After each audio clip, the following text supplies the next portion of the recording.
Hello, friends, and welcome to March's ritual. The theme has been pull and feeling the pull this month. Um, so today's ritual is really more of a creative practice, specifically connecting to our intuition. So today's theme is intuition activation in your creative practice by using your deck. So if you don't have a deck, that's okay.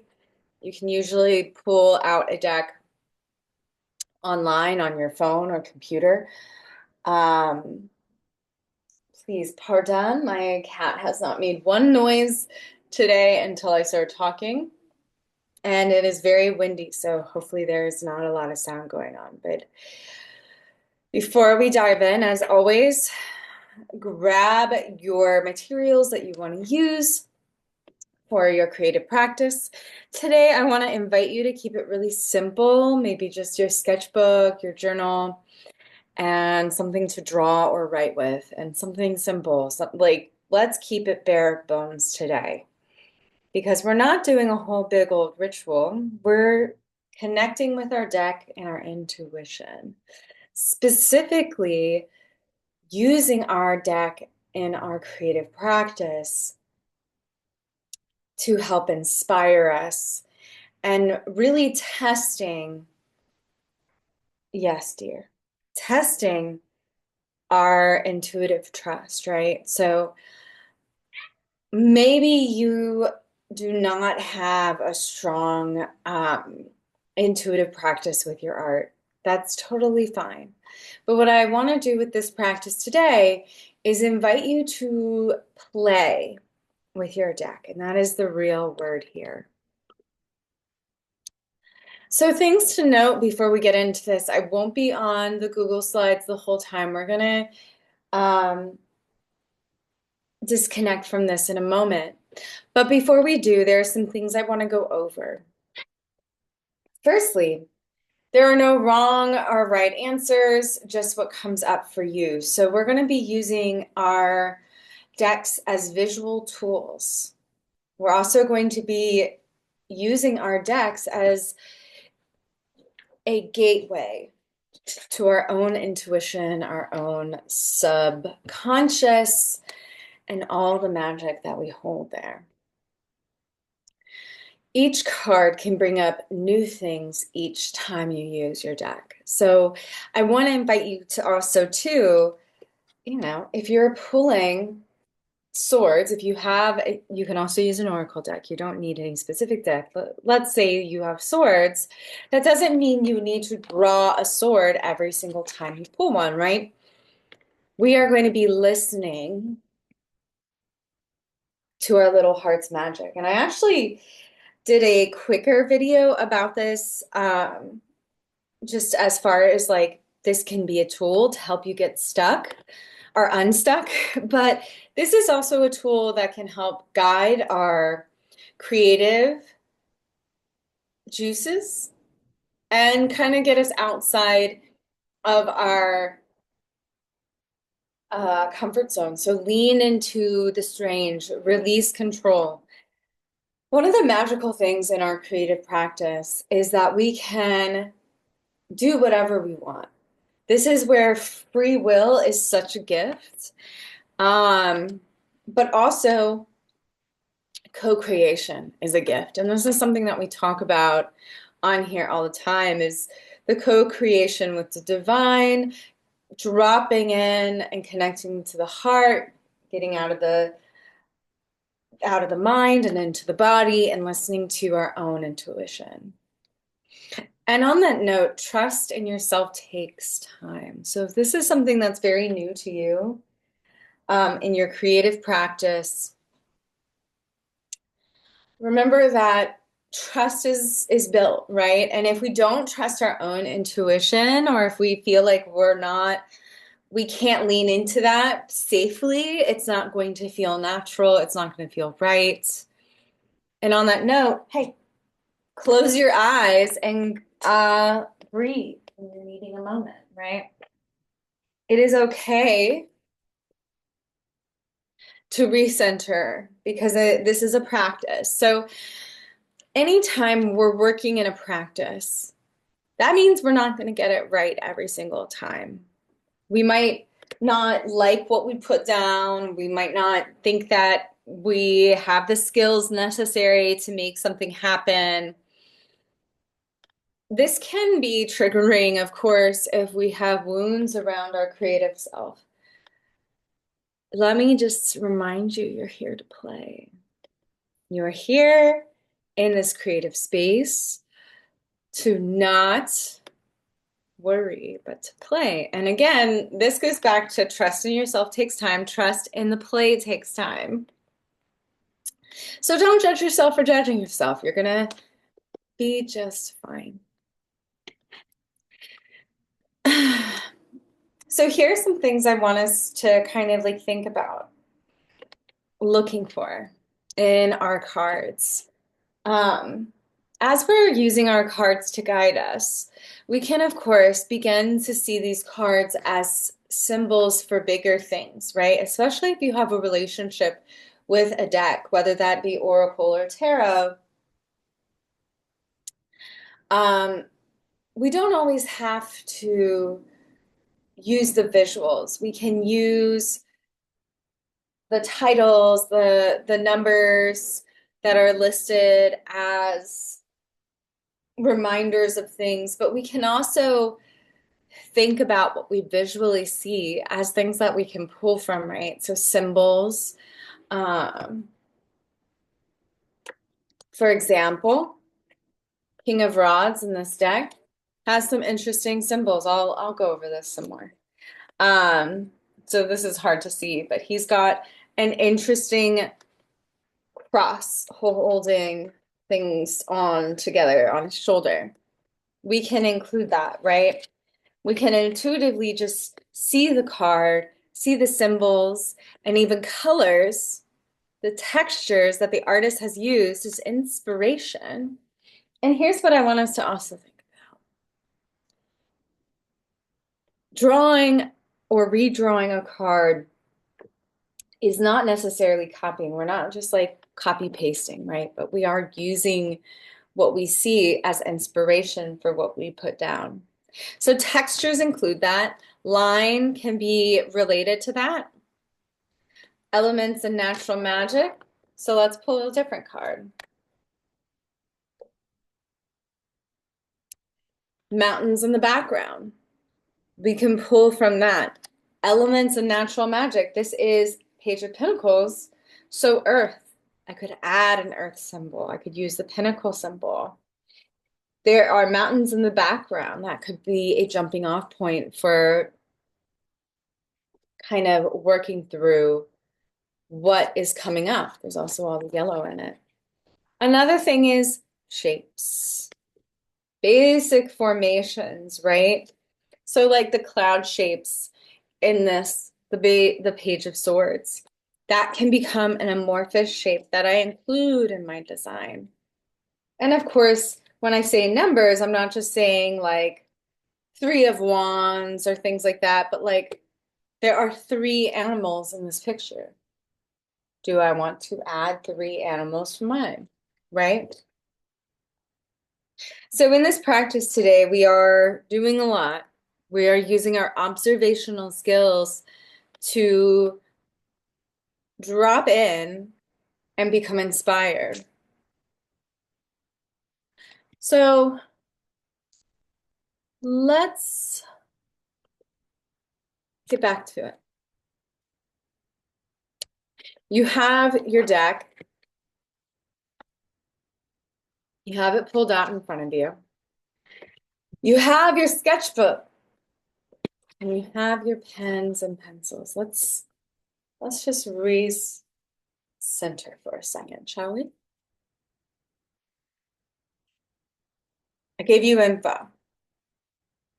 I gave you some guides for visual cues that you can listen to. But the truth is, as I put in the slide before, there is no right or wrong, and there is nothing that says that you can't include something that I did not include. You can go with figures animals, people, body parts.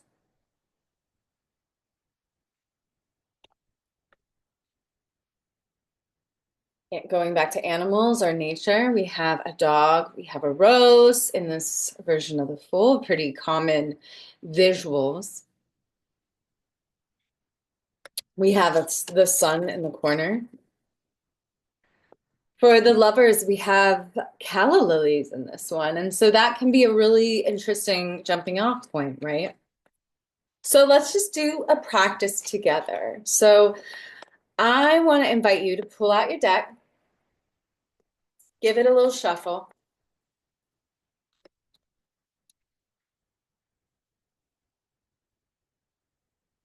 Maybe give it a little, wake up your friends. Hello, friends. We're going to draw.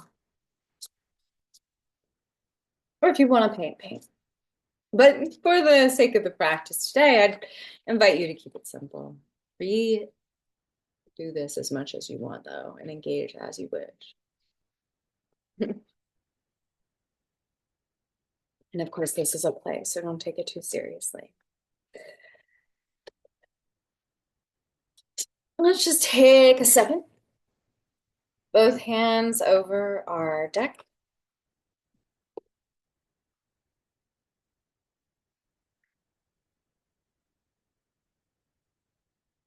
Take a deep breath in here.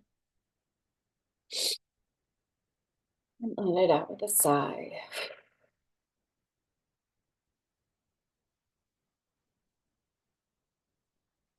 And this is where you might be holding tension, or there's some stiffness for yourself.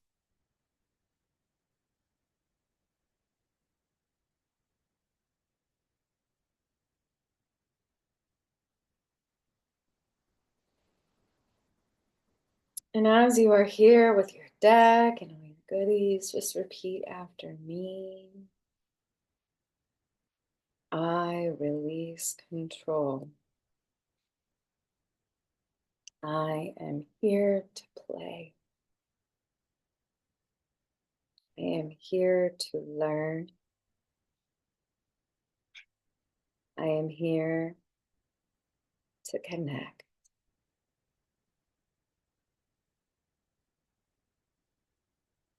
I release control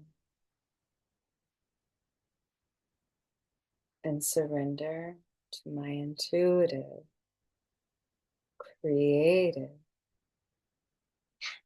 practice. Take another deep breath here and let it out.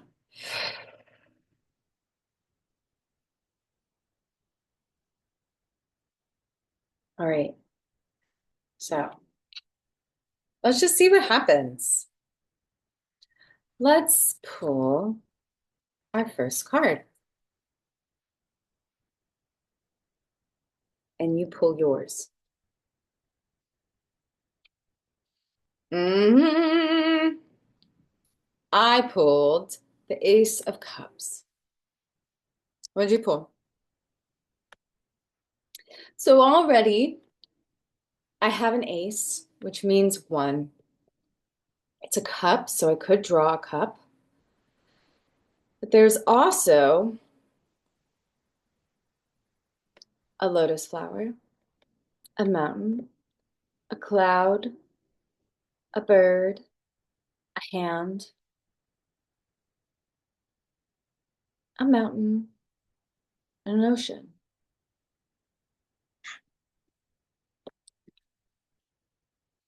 Now, if you want to use mine as your pool, feel free to use any of those visuals, but it's much easier if you're pulling your own so that you can see what's coming up. So with this being an Ace of Cups, I think I'm actually going to start with the cup. There's a lot of good things I could pull from that, but I'm going to start with a cup. And I'm not going to try and make the perfect cup. I'm just going to do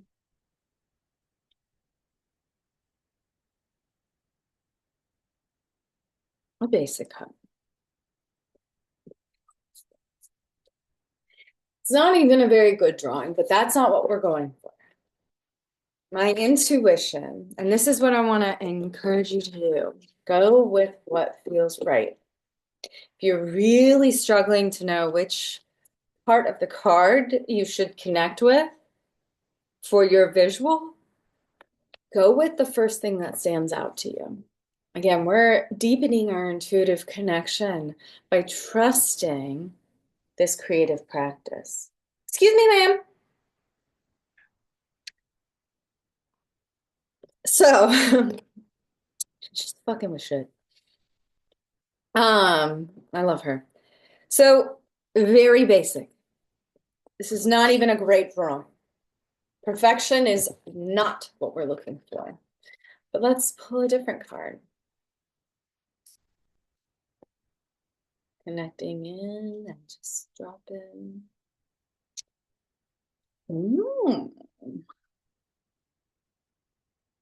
The Knight of Cups.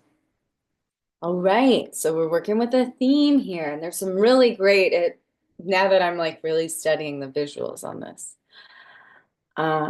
There's the wave on the shoulder here, the wing, background scenery. Of course, he's holding a cup. Hey. But what I was originally pulled into was actually his armor. The person's armor looks like scales.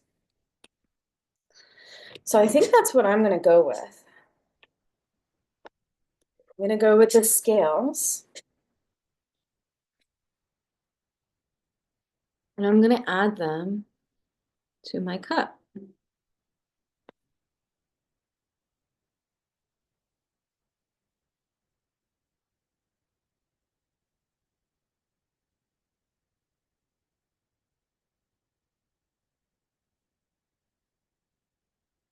And the scales on this kind of have some lines coming down, so I'm just gonna add some quick lines. Girl. Girl. To these scales. So I liked the vibe of that. Add some texture. But I'm not gonna be adding too much because right now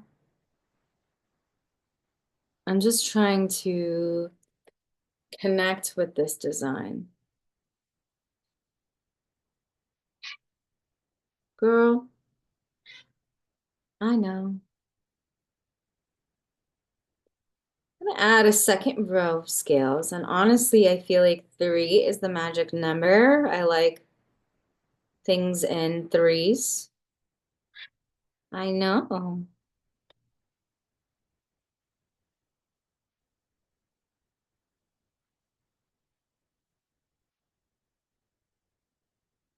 But this is also just our warm up, okay? I'm gonna give us some free draw time where we'll practice this and kind of go into it more.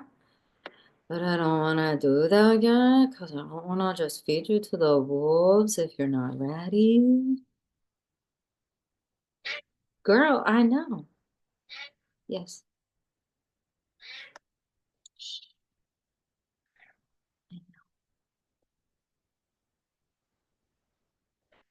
All right, so scale, cups.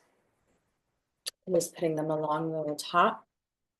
So this is a very cups forward drawing. I like it so far. But of course, I don't have to like everything I make. All right, third card.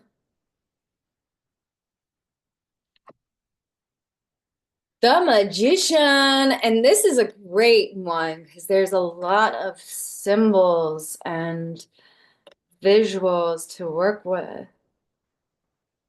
We have all the suits present. But this is the thing that I want to do, is I want to go with the infinity sign. So I think I'm just gonna make an infinity sign on the cup, something simple, because that's what feels the most prominent to me right now. So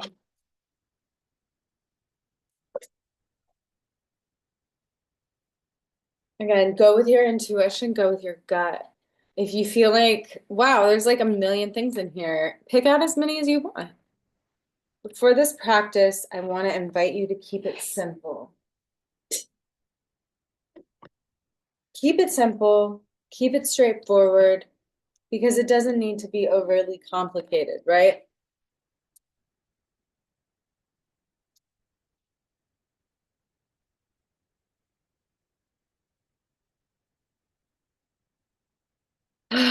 Queen of Rods is the next card I pulled. And this is a great one as well. I mean, they're all great. Um, and this one's a little harder because I feel like there's so many things that I found interesting. Like the sunflower is nice. But actually, I really like the triangle shape on her crown.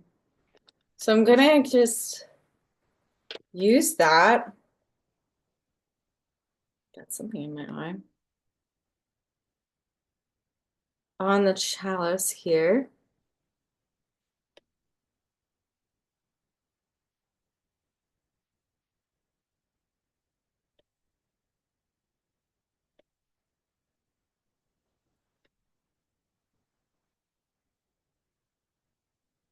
What's interesting about this is it makes me do things I wouldn't just instinctually do, but I'm enjoying this process of surrendering to like little things. They can be big things. You can draw the character that you see, or you can just really utilize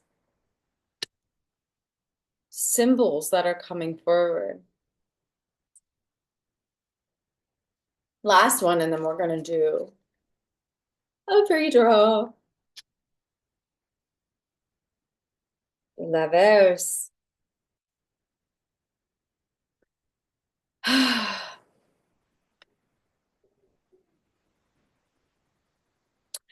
I will do the calla lily,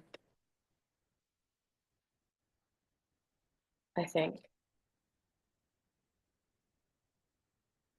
So this is going to be a bit harder for me to draw, but it's what's coming forward. So I want to do that.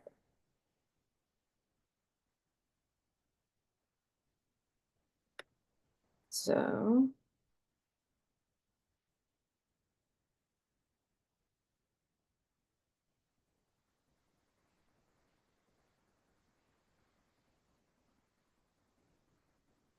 might not be the best calla lily that's ever been drawn. That's okay. Because this is just a practice.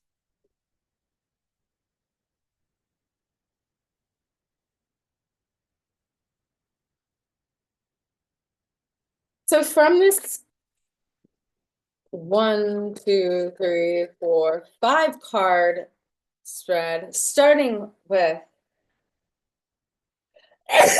that's me, the Ace of Cups, we have come to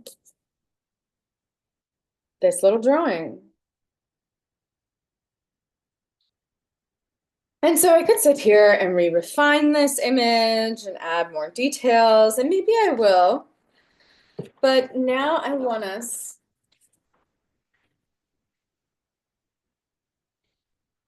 to take some free time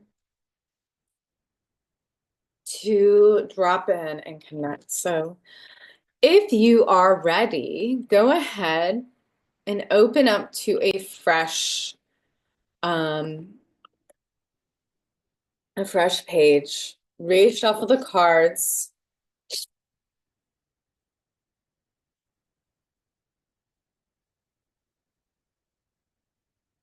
See if this ever finishes loading.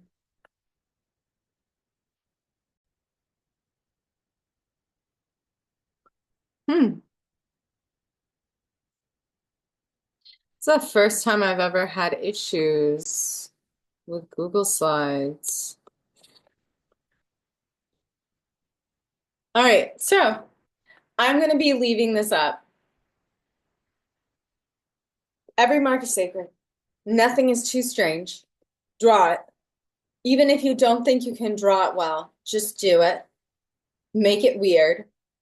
When in doubt, flip your page around. See it from different angles. Keep it abstract if you want. Fuck it. Journal if that supports you, and remember you're magical. I'm going to put on some music so that we can all zone out appropriately. And again, if you are feeling stumped, remember you can pull as many cards as you want. Remember, every mark is sacred. And if you don't like a card, put it back. But I want to invite you to try it, even if you're like, I hate this card, get it out of my face. Like, maybe it needs you. Maybe you need it. But also, there are no rules.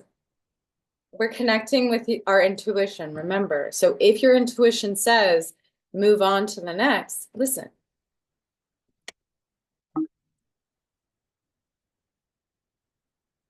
Remember, these are some of the things we're looking for. These are the things to know.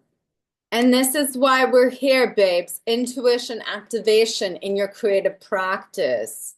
This is a safe space to get weird. So let us explore, and I'll check in soon.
As you're working, remember there's no amount of cards that are specifically necessary. So if you're just working with one and you're really enjoying it, or just two or three, keep it simple.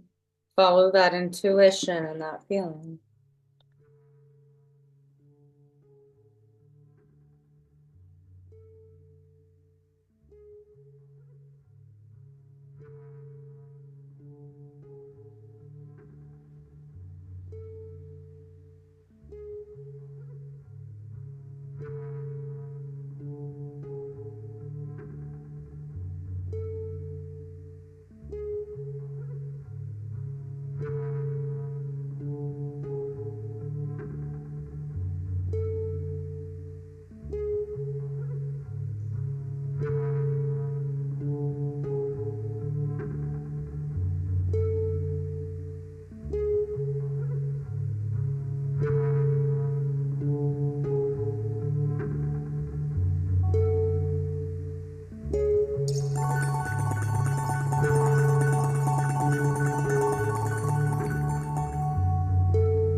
As we start to get to the end of our free time practice, remember you can look back through your cards, maybe notice other visuals that you were drawn to but not right away.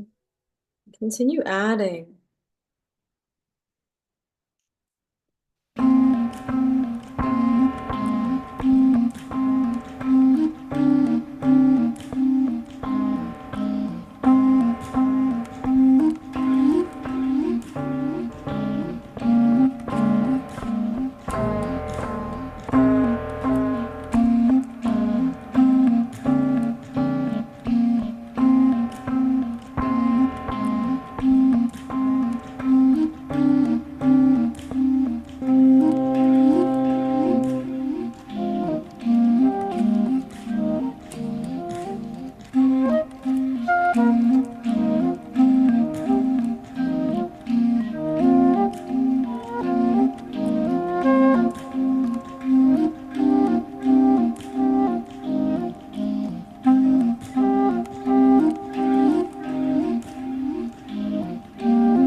All right.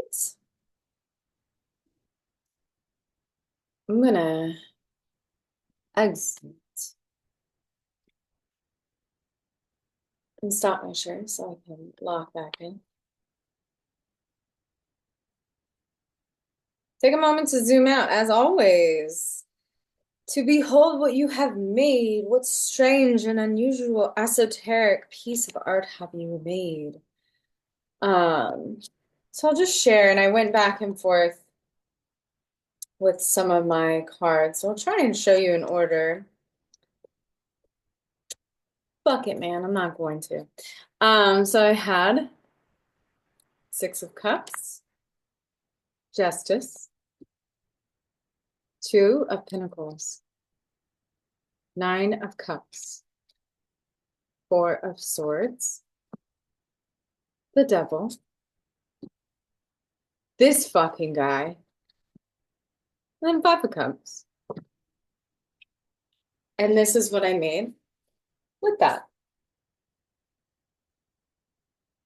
So some of the things like this part of the shirt design was inspired by this part of this thing. So really, there's not, like I said, there's no rules here. So there are visuals that I kept. I went with more of a mood for the main character. Um, but this is something I could keep exploring with this page, start anew. But the idea is to allow this to kind of bring forth something, right? And remember, we're thinking about our intuition. So perhaps this is a piece of art you want to keep working with. Maybe this is a new way you want to connect with your deck. And maybe this is even a way of reading for you, where you see new and powerful details within the work that you're doing. And perhaps the visuals will make sense. I personally am like, oh, I see what you were trying to say, cards that are pulled. And you may or may not have noticed, I kept just pulling from the top. I wasn't shuffling each time, which again, there's no right or wrong. So you're allowed to do. No one can stop you. The government can't say you can't do that. And so let that be listening. Let that be something that you empower yourself with. As you move through this, at first it might feel really unnatural to keep adding with these visuals as your reminder, but it's even the small things, this heart out of a square and a circle, that's what informed this top shape, right? The flower within it, the Six of Cups. And so for me, I can start to think about this drawing in reference of things going on in my life, maybe reflecting on things going on in the world, the balancing act that we make with so much hanging above us. But again, that's just my interpretation of my drawing and this experience, right? And I would love to hear how your drawing went, how you interpreted certain cards, or what visuals, even if it was a line or a color, a shape, what came forward for you, right?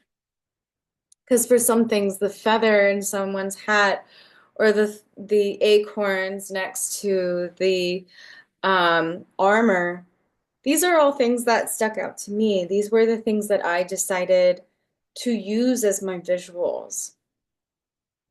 And even the Nine of Cups, I pulled that because I wanted something to fill this space. So I just pulled thinking about what will fill this space, right?